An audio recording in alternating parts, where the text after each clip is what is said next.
He's in Calc 2.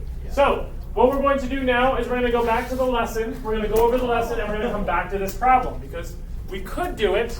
However, as Cody has shown, we are still missing one portion. So let's go ahead and head on over to the lesson. That was good. No, I really appreciated that. That was very helpful. So, what we're going to be talking about today, as we said before, is antiderivatives. Now, antiderivatives is basically going to be the entire second semester, but we're going to introduce the concept now because it can get quite complicated. So, when we talk about antiderivatives, let's look at this function 2x. Well, when do I get a derivative of 2x? Cody, Cody, can you do this one? What is the antiderivative for 2x? It would be x squared. Very nice. How about, what is another though? What is a different derivative of 2x? X cubed minus 1. No, that would be 3x squared minus nothing. You're close though.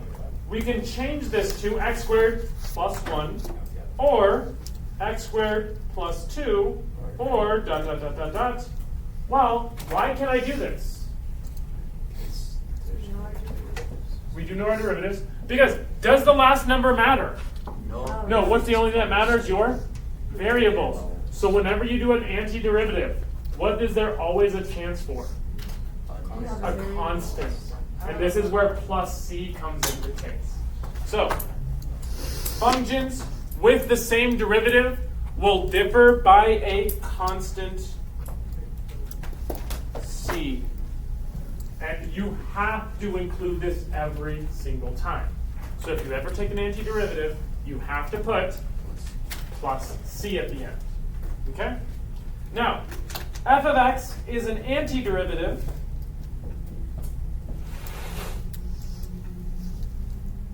of a function if f prime of x is equal to take f of x. So if the derivative is equal to the actual function, then it's an antiderivative. Pretty obvious there. The process of finding an antiderivative is called antidifferentiation.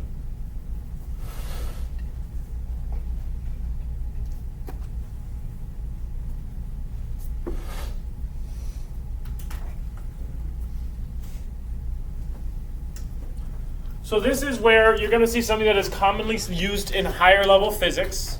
Because right now in physics, I'm assuming you all are memorizing a ton of stuff, right? Oh, yeah. Memorizing formulas over and over and over again. And a lot of them seem like very similar formulas, correct? They seem pretty similar but slightly different. I love memorizing everything. So sure. You will see exactly why calculus physics is actually easier than algebra-based physics. It is so much easier. So much easier. Okay. You don't have to memorize basically, yeah, you have to memorize like, I would say like an eighth or a quarter of the stuff maybe. So, anyway, let's go ahead and look at how this works. We have position from velocity. Find the velocity and position functions of a freely falling body for the following set of conditions. The acceleration is 9.8 meters per second squared, and the body falls from rest. Assume that the body is released at time t equals 0.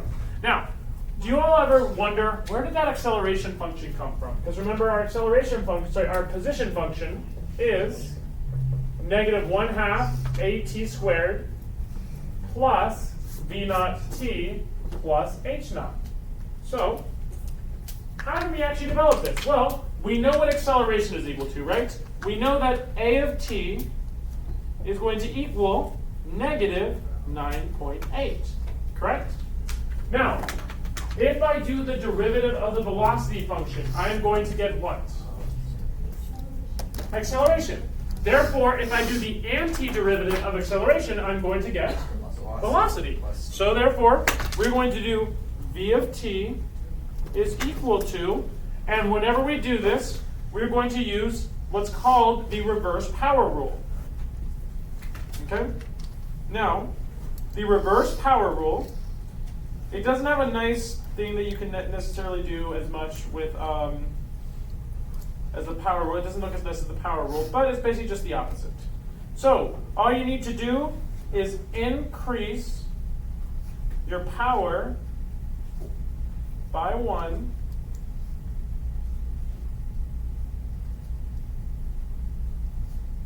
And step 2 is divide by new power. So you increase your power by 1, and you need to divide by your new power. So therefore, your equation would look something like this. We get, if we have x to the n, this is going to equal x to the n plus 1 divided by n plus 1. Interesting. We add the power to the top and then divide by whatever power that is. So, v of t here, we need to add a power. Well, what's our derivative? And this is where kind of, with respect to what variables is important. What derivative are we taking what variable are we taking the derivative of? T, right? We're taking the derivative of t. So what am I going to add here? Negative 9.8 t. Yes, Luke? Is there like a sign for antiderivatives, like prime? Or? There is. We're going to learn it next semester. Got it. Next semester? Oh, yeah. The integration, yeah. So what? This is Calc AB. Yeah. Yeah. So then, however, whenever I take the antiderivative, what do I have to add at the end? We have to add a plus c. So I'm going to write out plus c. However, we want to get rid of that c, so I'm going to replace it with, so I'm just going to say c. Well, what is c really? For velocity, it is our v naught. So therefore, c becomes v naught. Well, do we know what our initial velocity is? Let's see. And the body falls from rest. So therefore, what is our v naught if our body falls from rest? It is 0. So we can replace this with, this is equal to negative 9.8 t. Wait, so you... So, depending on what the problem tells you, you would add in that information afterwards. So like here, our v naught is falls from rest. So this here tells me velocity 0. So v naught equals 0. If there was another number, you would just add that number in there. What is the divide by n plus 1? Well, what was our t value here? 1. Our new one is 1. What's divided by 1? 1. Now we're going to go into s of t, and this is where things change a little bit. Well, we have to do the derivative. So what does t become? T becomes t to the power of 2. We get t squared. And then what happens to negative 9.8? We are going to divide by 2. And we get negative 4.9. And now do you see where this equation has come from? How did we develop this equation? This equation was developed using differentiation and anti-differentiation. We get negative 4.9 t squared plus c. And what is our starting value? Where do we start this graph? We start at 0. Oh, well, this is nice. So this tells me that we start from 0. Oh, wait, actually, wait. The acceleration is negative 9.8 and the body falls from rest. Do you need height to know C? You would need initial height. If they do not give you an initial height and assume the initial height is 0. Oh. So therefore, in this case, no initial height.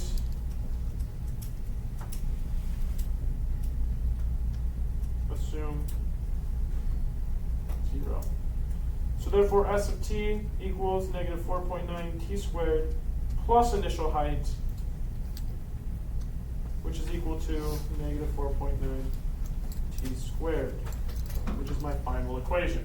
So, although it took us a while, and you could have obviously done this faster if you just use a regular equation, you don't have to memorize this equation anymore because, oh wait, you can just do, well, my derivative, my acceleration will always be this, and therefore, then I just have to divide it by 2, have my v naught times the t value, because when you take the derivative of this, it comes down here, v naught t, and then our h naught is our constant at the end. Now what we can do is we can go all the way back and figure out, well, what, for that problem with the table, what is our actual function? So now I'm going to go ahead and scroll on over to the side, or down, rebalance to the side, and we have this here. We know that y prime equals 3x squared minus 5. I got this, teach. Well, what is our y going to equal then? Yep. Wait, let me think. You already said the right answer before. You just were missing the most important part. Hold on. I'm gonna take. Does anyone else have the answer while Cody's working? X minus 5. Do we Yeah, use okay. this equation? Just x cubed plus 3. Well, no, because we have, so this is minus 5x. Very nice. Cody? Oh. X minus 5x plus 3. X cubed, Oh, yeah. right? Because what we get is we get 3x squared. We add 1 to the 2. We get 3x to the power of 3 divided by 3 minus 5 times x to the power of 1 divided by 1, which is equal to x cubed minus 5x.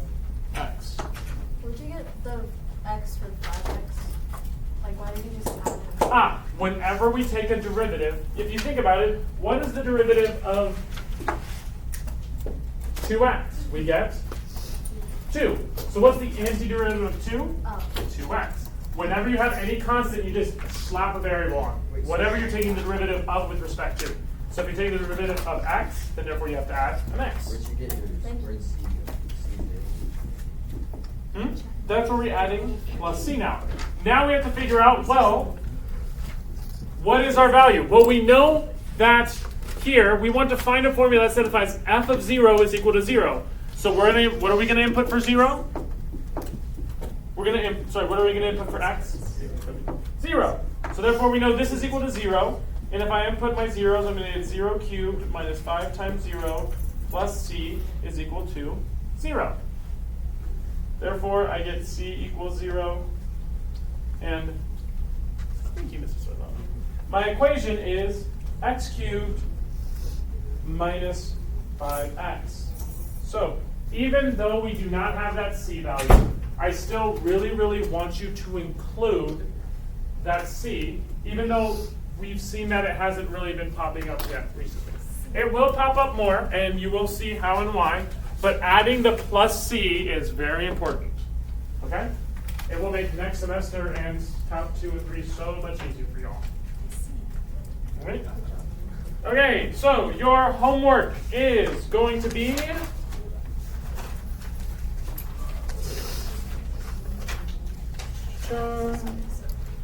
11 through 23. 11 through 23. These should not take a extremely long time. So if I scroll down to next number, let's say 11. Now, before we move on, there is one thing that this does not work on. Let's say I wanted to take the antiderivative of 1 over x squared. Right? What do I need to do first? I need to rewrite this. Well, remember, this is a negative 2, not a positive 2. So when we add 1, it becomes 1 over x to the power of 1. And then what do we divide by? A negative 1. So we have to add a negative there. So the antiderivative, if this is f prime, then f of x equals this. Is it because it's x to the 1 half? That's why it's x to the 1. Yes, exactly. Wait, sorry. Or x to the negative. Yes, it's x to the negative 1, so therefore we have to add a negative. So whenever it's in the denominator, you have to subtract. If it's in the numerator, you have to add. Or you can just change this. Sometimes it's easier.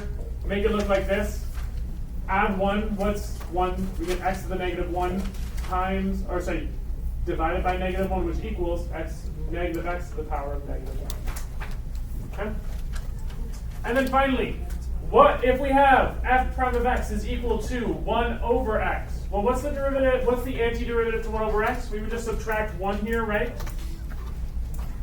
So if I subtract 1 from this power, I get 1 over x to the 0, correct? Which gives me 1. Is that correct?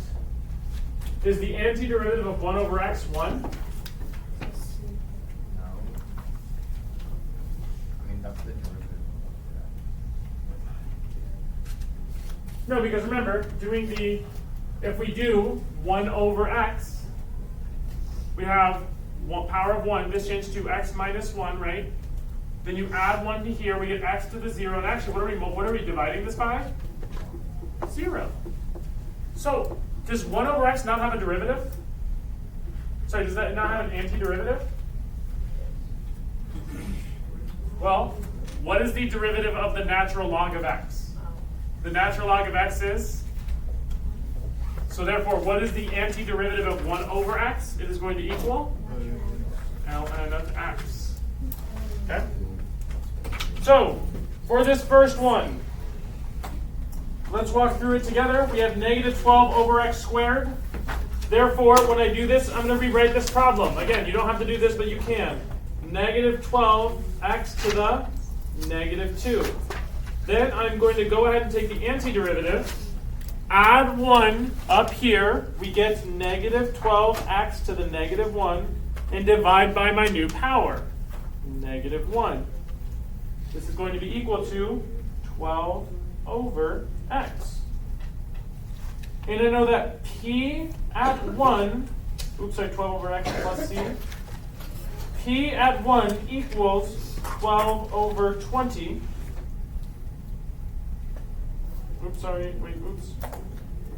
So I know that p at 1 is going to be 20, so therefore 20 is going to equal 12 over 1 plus c, and therefore c is equal to 8.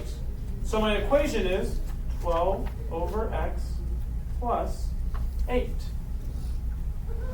And that is how you use your c value there. How would you do 12? Isn't it like a chain? Kind of like a chain rule, yes.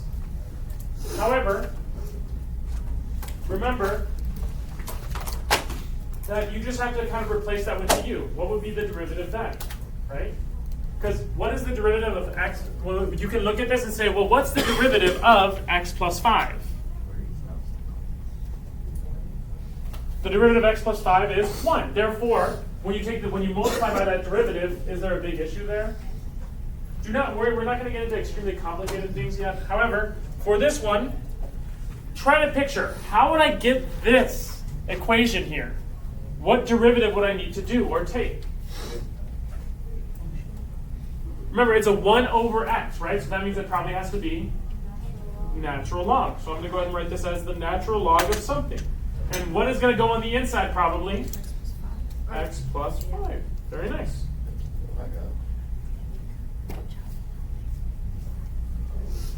And therefore, this is equal to f of x. Since we know that p at negative 4 is 2, we can say that 2 is equal to the natural log of 4.